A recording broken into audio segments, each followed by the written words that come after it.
लश्कर आतंकी हंजला की पाकिस्तान में हत्या कर दी गई है। बड़ी जानकारी मिल रही है, पाकिस्तान की कराची में आतंकी हंजला की हत्या कर दी गई है। भारत की तरफ से एक ऑपरेशन जो कि कनाडा में अमेरिका में जिसका शोर था, वो पाकिस्तान में स्टिल इट्स गोइंग ऑन। आज सुनने में आया है कि एक लश्कर तैयबा के एक शख्स थे, he is considered one of the close person of Hafiz Saeed, Adnan Ahmed उनका नाम है। उनको कराची में जो है वो मार दिया गया। लोग कह रहे हैं कि है से था होने में उसके ज्यादा वक्त नहीं है, ऐसा पाकिस्तानी कह रहे हैं। अच्छा, इसमें झोल है दोस्तों। हम ये कह देते हैं कि साजिद मीर कौन है। साजिद मीर अभी क्योंकि जिंदा है, क्योंकि सांसें ले रहा है। साजिद मीर वो है जिसने 26/11 प्लान करा था। हाफिज सईद का खासुल खास, हाफिज सईद का right hand man Sajid Mir, 26/11 का प्लानर, 26/11 का प्लॉटर। उसको किसी ने जहर दे दिया और वो है इंटेंसिव केयर यूनिट में, और उसको लगा है बिल्कुल जिसको वो पाइप वाइप लगे हैं बॉडी में और जहर फ्लश आउट करने की बात चल रही है। पाकिस्तान के अंदर एक और भारत के टुकड़े होते हुए देखने वाले व्यक्ति का जो है वो देहांत हो गया है। पाकिस्तान के अंदर एक और ऐसा व्यक्ति जो है अपनी ही मौत से मारा गया है, और इसके पीछे भी अच्छा एक बार आप सोच के देखो ये क्या है। मैं आज तक इसका लॉजिक नहीं समझ पाया। वो लोग जो पाकिस्तान की जमीन पर बैठकर, वो पाकिस्तान जिसने जो महाराजा रणजीत सिंह का जो पंजाब था उसके 55% हिस्से पर कब्जा कर रखा है, उस हिस्से पर जो कि मेजोरिटी पंजाब है, उस पर एक शब्द नहीं बोलेंगे। और जो भारत का पंजाब है, जो कि हरियाणा और हिमाचल के हिस्से निकलने के बाद जो कि पूरे के पूरे पंजाब का मात्र 28-30% ही बैठता होगा, उस हिस्से के लिए पूरी जो है वो जान लगा रखी कि हम वहां पे खालिस्तान बनाएंगे, ये करेंगे, वो करेंगे। ऐसे लोगों को रात में मैं सोचता हूँ नींद कैसे आती कि जहां पे बैठे हो उसने 55% पे कब्जा कर रखा है जमीन पर, उसको कुछ नहीं। 55% जमीन पर कब्जा करने वाले को कुछ नहीं, और उस देश में जहां पर अभी इतना कोई माहौल खराब है भी नहीं, जहां ऐसा कुछ भी नहीं, मगर वहां पर पे इतनी ज्यादा बवाल मचाने वाले, ये तो इनकी हरकतें हैं। भारत के एक के बाद एक मोस्ट वांटेड आतंकवादी पाकिस्तान में हो या दुनिया के अलग अलग भागों में हो, वो मारे जा रहे हैं। ये जो नेटवर्क है वो कैसे पाकिस्तान में ऑपरेट कर रहा है। वो लोग जो माजी में कश्मीर में किसी न किसी चीज़ में इन्वॉल्व रहे, उनको जो है वो भड़काया जा रहा है। और आप उनका देखें, आप उनको कॉन्फिडेंस चेक करें। It means they have not close their operation जो कनाडा और अमेरिका में जिसका शोर था, ठीक है। अननोन गनमैन जो हैं वो कैसे पाकिस्तान के अंदर बिल्कुल राइट बंदे पे पहुंचते हैं। हुकूमत जो होती है या जो एजेंसियां होती हैं वो अपने लोगों को थोड़ा ही मारती मरवाती हैं।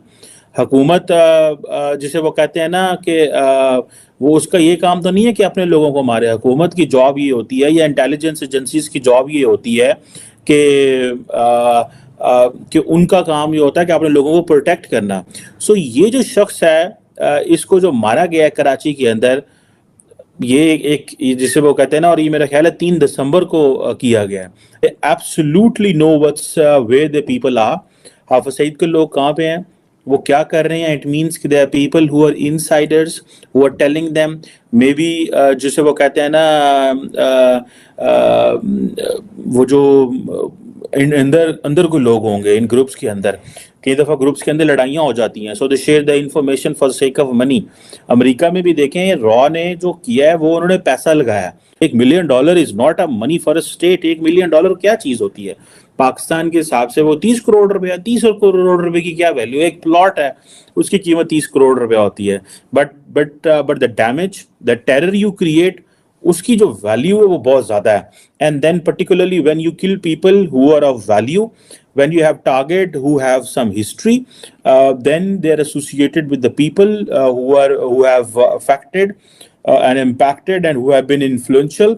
चीज़ें जो ख़राब हुई कनाडा में और अमेरिका में, इसके बावजूद the operation in Pakistan is continue. और मैं इस हवाले से I am very much curious to know from the government, हमारे जो इंटीरियर मिनिस्टर हैं या हमारे जो पंजाब एंड सिंध के जो आईजीज हैं, they need to tell to the people of the country that what is this going on. But unfortunately nobody is highlighting this on much on media, which should be highlighted in that case.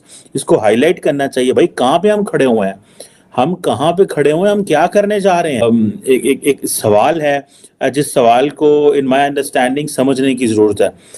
But I wish कि हम लोग जो है वो उसको कर सके, लेकिन मेरा नहीं ख्याल कि हमारे लोग इसको इस तरह रिस्पॉन्ड करेंगे।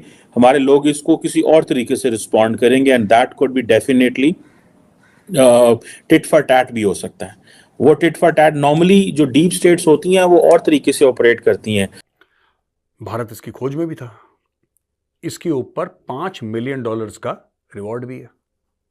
ठीक है जी, $5 मिलियन का इसके ऊपर, साजिद मीर के ऊपर रिवॉर्ड है। ये पाकिस्तान में, पाकिस्तानी है, पाकिस्तान में रह रहा है। अब हुआ क्या कि जब इसको जहर दिया, ये पूरा सिलसिला जो है जहर देने का और फिर अस्पताल जाने का, कुछ लोगों का ये कहना है कि साहब ये फिर रॉ ने एक बंदे को निपटा दिया। ये भी बातें चल रही हैं पाकिस्तानी सोशल मीडिया में कि $5 मिलियन का अवार्ड जो है वो क्या पाकिस्तान ने ये बोला है या पाकिस्तान ने ये सोचा है कि अगर हम इसका मौत का ड्रामा करेंगे तो साजिद मीर के ऊपर से प्रेशर हट जाएगा? सोचिए, अलग अलग लोग अलग अलग काम करते हैं ना, अलग अलग वजह के लिए। पाकिस्तान ये कहता है कि साजिद मीर को जहर दे दिया, वो मरने वाला है। फिर बोला कि जी वो तो मर गया, उसका नमाज जनाजा भी पढ़ लिया, इतने लोग उसकी फ्यूनरल में आए थे, उसको हमने दफना दिया। क्या पाकिस्तान ऐसा कुछ कर रहा है कि साजिद मीर को जानबूझ के कोट अनकोट मारने की कोशिश, कि उसको मार दिया, वो तो मर गया, जबकि वो मरा नहीं है? एक बात ये भी हो सकती है। दूसरी चीज ये है कि पाकिस्तान ये भी कर सकता है कि साजिद मीर को बहुत ज्यादा पता है हर एक एसेट की।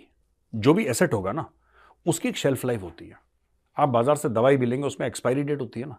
एक्सपायरी डेट जब खत्म हो जाती है दवाई की, तो आप क्या करते हैं? क्या आप दवाई को पीते हैं? नहीं, आप उस दवाई को डस्टबिन में फेंक देते हैं।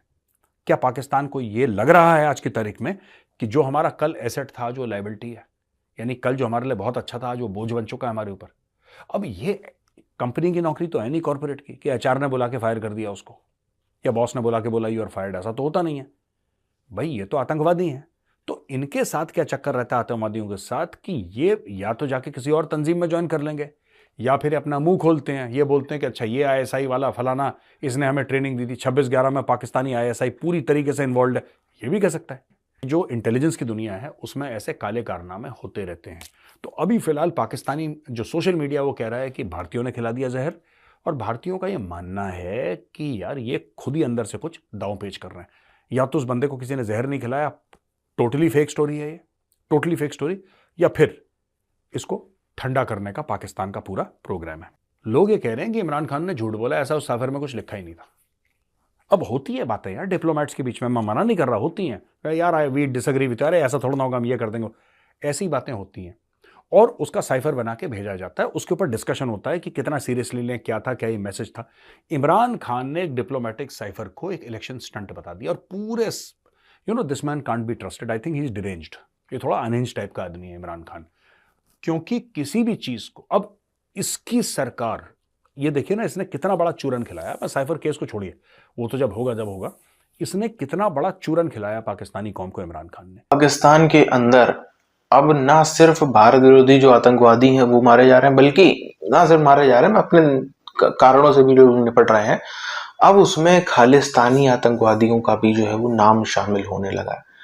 हमने देखा है कि पाकिस्तान में रहकर और कनाडा में रहकर कुछ एक लोग जो कि अपने आप को अपनी तो बर्बादी करते ही हैं, देश का तो बुरा बोलते ही हैं, बल्कि वो अपने सिख धर्म के लिए भी जो है वो बिना बात के ही उसको भी नीचा दिखाने का काम खुद से ही करते हैं। हालांकि उनके हिसाब से उनका ये मानना है कि वो बिल्कुल सही कर रहे हैं, भैया माने, कोई समस्या वाली बात नहीं। मगर पाकिस्तान में शरण लेकर के भारत के पंजाब के खिलाफ बोलना, मतलब आप देखो कितनी अजीब बात है। आप सोच के देखिए इसको, पाकिस्तान के पंजाब में बैठे हो या किसी और जगह बैठे हो, उस पाकिस्तान में बैठे हो जिसने 55% जो पूरा का पूरा महाराजा रणजीत सिंह के समय का पंजाब था, उसका 55% अपने यहाँ हथियार रखा है, उसके लिए एक शब्द नहीं बोल रहे हो। और भारत में जो आज का भारत का पंजाब है, हरियाणा और हिमाचल कुछ हिस्से निकलने के बाद तो वो पूरे पंजाब का मात्र 28-30% ही था। उसके लिए आप लड़े भिड़े पड़े हो, उसके लिए आप पागल हुए पड़ो कि नहीं हम तो यहाँ पे असली खालिस्तान बनाएंगे। और कहाँ से खालिस्तान बनाएंगे, बात तो दुनिया भर की पुरानी दुनिया भर की बातें करते हो। तो यही हिसाब सोच के देख लो, जो असली बड़ा हिस्सा है सबसे पहले वहां बनाओ, अगर बना नहीं है तो वहां की बात करो, वहां की तो एक शब्द तो बोलो कम से कम, उसकी कोई बात करता हो नहीं नजर आता है। तो यही सब वो अलग अलग जो है वो हिपोक्रेसी और दोगलापन है, बार बार सामने आता रहता है।